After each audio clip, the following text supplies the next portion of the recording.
Happy to be back with you in this neuro management video presentation of mine. Now, I suppose you have been trying out my please formula, the golden formula of communication, which I had shared with you in the last episode, and you have started getting better results than you used to get in the past. I can assure you, if you really believe, you have faith in this formula, and if you try very sincerely, you will get good results. Now, I'll share with you in this episode another very important principle of effective communication, and that is what I call the two-way principle of effective communication. In communication, if you remember, there are two characters, two roles. One is the transmitter, the T, who sends a message to the receiver, the R. Transmitter is the sender and receiver is the receiver of the message. He or she receives it. Now, you have transmitted a message, you are in the transmitter role, and the receiver has received it, but are you sure that the reception has been okay? You're not sure.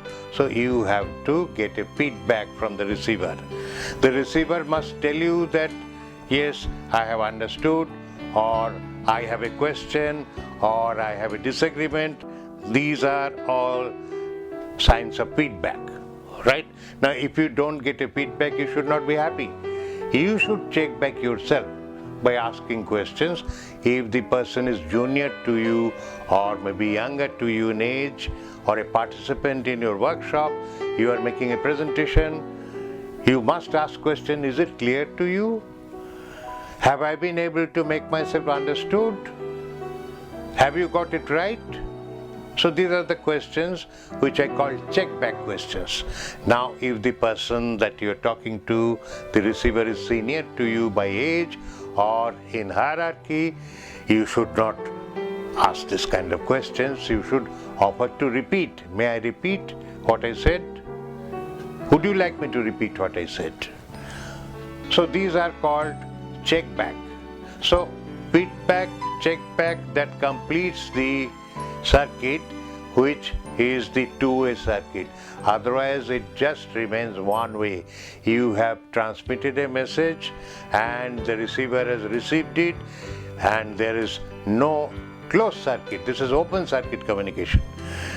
Now, very interestingly, I do not know whether you have really studied it or really analyzed it. Books, periodicals, papers, journals, magazines, films, videos, PowerPoint presentations are all one-way communication. Like you are watching my video.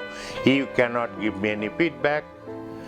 I cannot check back with you whether you have understood, whether you have liked it or not.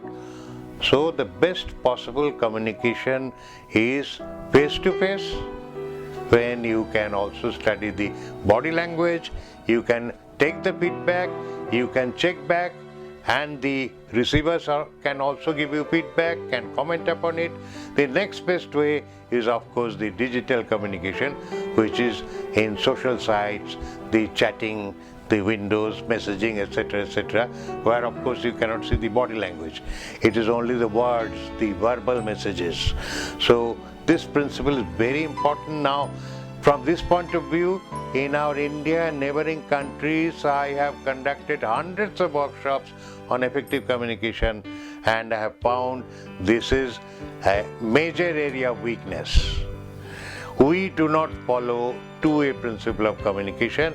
We just give one way. For example, you have given an instruction to your junior to complete a task. He or she has completed, but you don't get the report. Now, if the person had reported to you that your work has been done, sir, that is the feedback.